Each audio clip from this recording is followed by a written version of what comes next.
नमस्ते, अभिवादन आपका इनोसेंट इन्वेस्टर के इस नए वीडियो में। दोस्तों, आज जो बाजार की क्लोजिंग हुई है, क्या वो बुरी हो गई? क्या एक एंगल से हम देखेंगे तो ये क्लोजिंग दोस्त बुरी है, क्योंकि 17,900 के नीचे की क्लोजिंग मुझे नहीं पसंद थी। मैंने आपसे कहा था 18,000 से ज़्यादा इंपॉर्टेंस अगर कोई लेवल रखता है तो वो है 17,900 का। उसके नीचे की क्लोजिंग टेक्निकल बेसिस पे शॉर्ट टर्म के लिए अच्छी बात नहीं है, लेकिन अगर अमेरिका हमें कुछ बढ़िया संकेत देता है सुबह खुलने के लिए तो हम उसके ऊपर खुल करके आराम से टिक सकते हैं।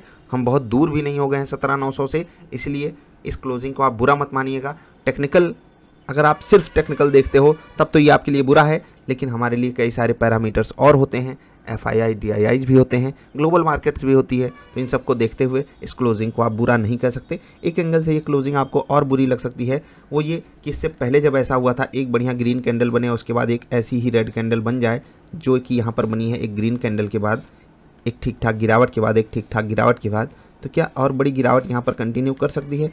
ये सिर्फ एक, मतलब कहते हैं ना, हिस्ट्री रिपीट्स इटसेल्फ। तो अगर ऐसा कुछ होता है तो देखेंगे। बाकी अभी के हिसाब से आप इसको बुरा मत मानिए, ठीक है, कोई दिक्कत नहीं।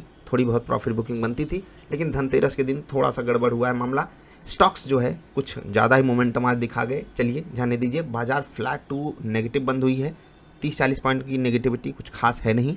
हम 17,900 से ज़्यादा दूर है नहीं। इवन 18,000 भी पार करके हम टिकने की कोशिश कर सकते हैं आने वाले कुछ ट्रेडिंग सेशंस में।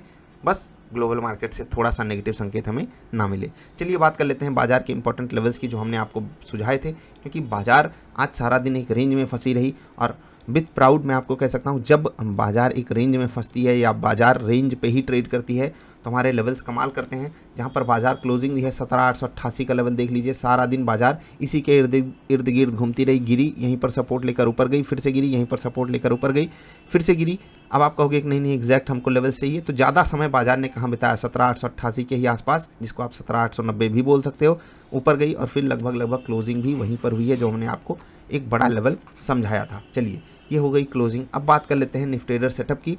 3 मिनट की कैंडल हमको बाई साइड का ट्रेड मिलता है। और एक चीज़ याद रखिएगा, सेटअप हमको अगर बाई साइड का ट्रेड देता है, मैं आपको लेवल्स चीख चीख के दोस्त बताता हूँ कि 17,997 ये लेवल रहेगा ऊपर के लेवल पे रेजिस्टेंस। अब अगर आपको निफ्टी ट्रेडर सेटअप यहीं पर बाई दे देता है 17,990 पर, 17,985, 980 पर, तो आप वहाँ पर बाई साइड का ट्रेड क्यों लेने जा रहे हो? जो लोग ये कहते हैं कि भाई सेटअप ने दे दिया बाई, अब आपका लेवल हम देखें, ये ना देखें, वो ना देखें, तो आपकी एक्यूरेसी थोड़ी सी बढ़ ही जाएगी अगर आप सेटअप का यूज करते करते हमारे लेवल्स को ध्यान में रखोगे। बाकी अगर आपने प्योरली सेटअप पे ट्रेड किया तो ऑफकोर्स सी बात है, आपका स्टॉप लॉस गया। और याद रखिए, यहाँ पर आपने गलती की है लेवल्स को इग्नोर करके। और जब आपने गलती की उसके बाद भी बाजार आपको लॉस ना दे, ये आपके ऊपर समझिए बाजार ने एहसान किया है। क्यों? क्योंकि 10 मिनट की कैंडल पे आपको बहुत ही प्यारा सेल साइड का ट्रेड मिला था।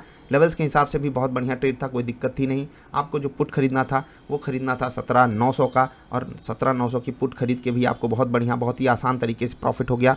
242 रुपये 50 पैसे यहाँ पर मेरी बाइंग प्राइस थी। उसके बाद 265 रुपये मैंने यहाँ पर टारगेट लगाया था। बहुत ही आसानी से टारगेट वगैरह आ गया, बिना किसी दिक्कत के आ गया। हाँ, यहाँ पर ट्रेलिंग स्टॉप लॉस आप लोगों का हिट हुआ होगा। ट्रेलिंग स्टॉप लॉस क्या कहते हैं? प्रॉफिट में ही जब हम ट्रेड को एग्जिट करें, जैसे कि 100 रुपये पे हमने कोई स्टॉक खरीदा, 110 टारगेट लगाया और वो 115 गया और फिर वापस आ रहा था, तो हमने 110 पे तब एग्जिट किया या 112 पे तब एग्जिट किया। इसी को ट्रेलिंग स्टॉप लॉस कहते हैं। आई होप आप समझोगे।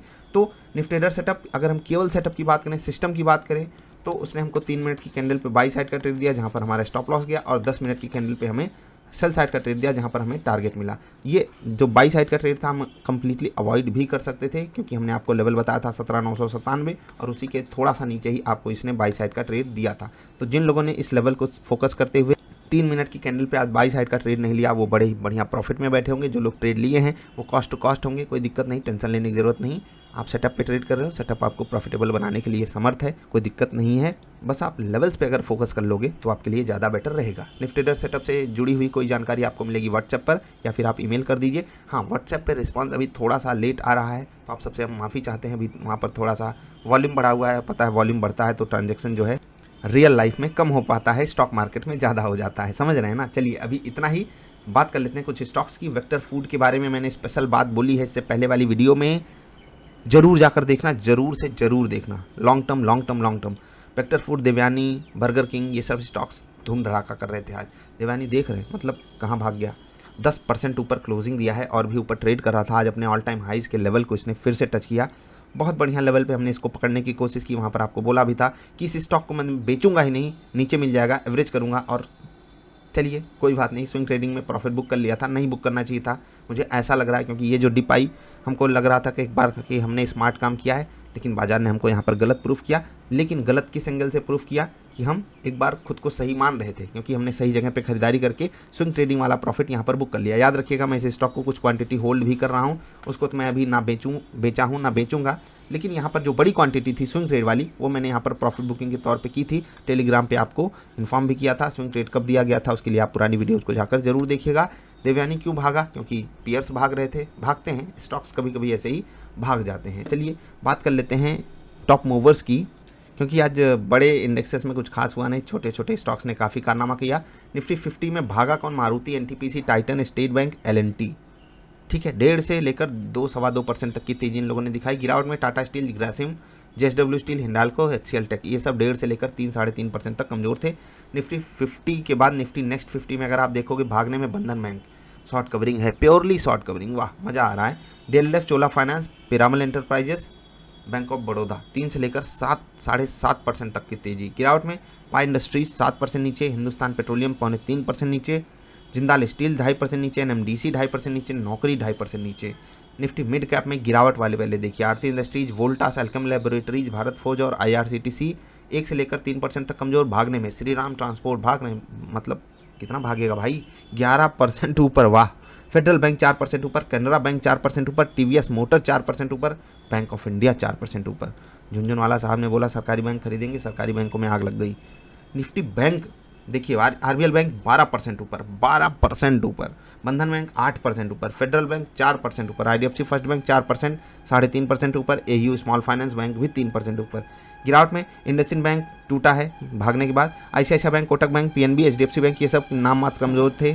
मैक्स टू मैक्स 0.5% ही गिरे। निफ्टी फाइनेंशियल सर्विसेज में देखिए, श्रीराम ट्रांसपोर्ट, चोला फाइनेंस, महिंद्रा फाइनेंस, देख रहे हैं, मतलब ये तीनों मिलाकर के 20% भाग गए क्या, 11, 3, 14, 3, 17, 18, हाँ 18-19% भाग ही गए। चलिए अच्छा है, भागने दीजिए इन सबको। पिरामल एंटरप्राइजेस, स्टेट बैंक, ये सब और थे स्टॉक्स जो पॉजिटिव साइड ट्रेड कर रहे थे। गिरावट में ICICI bank, ICICI general insurance, Kotak Mahindra bank, Bajaj Finserv और एचडीएफसी बैंक थे जो कहने को गिर रहे थे, बाकी इंडेक्स को इन्होंने कमज़ोर नहीं किया, कम से कम कुछ खास।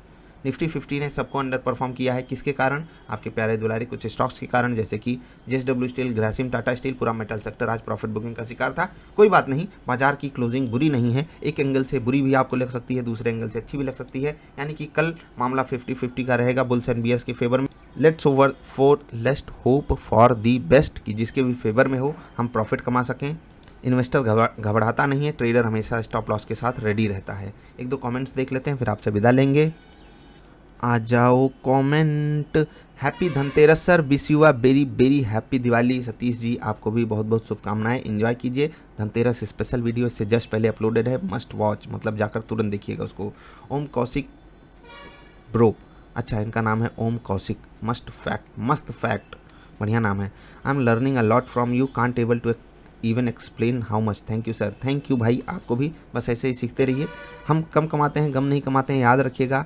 हम यहाँ पर लॉस करने नहीं आए हैं, स्टॉक मार्केट में कमाने आए हैं। अब आपको लॉस तभी हो सकता है जब आप बाज़ार से ऐसी एक्सपेक्टेशन करो जो बाज़ार कभी पूरी ही ना कर सके, ठीक है, क्योंकि यहाँ पर 1 घंटे में भी पैसा डबल होता है और 10 साल में भी स्टॉक वहीं का वहीं रह जाता है। तो यहाँ पर सब कुछ पॉसिबल है। आपको क्या बेस्ट सूट करता है आप उसको डिकोड करिए, सीखते रहिए, आगे बढ़ते रहिए, धीरे धीरे करके आप ग्रो करोगे। सुहास घड़वे भाई साहब बोल रहे हैं, बड़े चैनल में अगर चेहरा कभी नहीं दिखाओगे तो यूट्यूब चैनल बंद करता है, हुआ है ऐसा? अरे क्या बोल रहे भाई, मतलब जैसे बचपन में माँ बाप डराते थे कि बेटा अगर पढ़ाई नहीं करोगे बंदर आके खा जाएगा, बंदर उठा ले जाएगा, बंदर यहाँ भगा जाएगा, या और भी कहानियाँ बताई जाती थी। खैर चलिए, चेहरा दिखा देंगे कभी, इंतज़ार कीजिए। और अगर यूट्यूब चैनल बंद कर देगा तो नया खोल लेंगे यार, नया खोल लेंगे, बगल वाले दूसरे वाले मिल जाएंगे आपको, चिंता मत करिए, यूट्यूब ऐसा नहीं करेगा। अगर करता है उससे पहले हम चेहरा दिखा देंगे, कहेंगे भाई भाई मैं चेहरा दिखा रहा हूँ, रुको रुको, बंद मत करो, दरवाज़ा बंद मत करो, I am ready to reveal my face. चलिए मजाक। सुहास जी इंतज़ार कीजिए, होगा जो होगा अच्छा होगा। ईटीएफ में डिविडेंड भी मिलता है क्या? भाई भाई भाई क्या क्या लोगे ईटीएफ में, और क्या चाहिए? डिविडेंड लेना हो स्टॉक खरीदना पड़ेगा, क्योंकि आप शेयर होल्डर नहीं होते हो, समझ रहे हैं? ईटीएफ वाले खुद डिविडेंड लगता है खा जाते हैं। खैर मजाक थी वो बात। आपको ईटीएफ अगर लेना है डिविडेंड के चक्कर में मत पड़िएगा, ठीक है। दिलनवाज आलम भाई कह रहे हैं हक है, कितना हक है, बहुत हक है। चलिए अच्छी बात है। अभी इतना ही, वीडियो देखने के लिए आपका आभार। मिलेंगे फिर से, नमस्कार।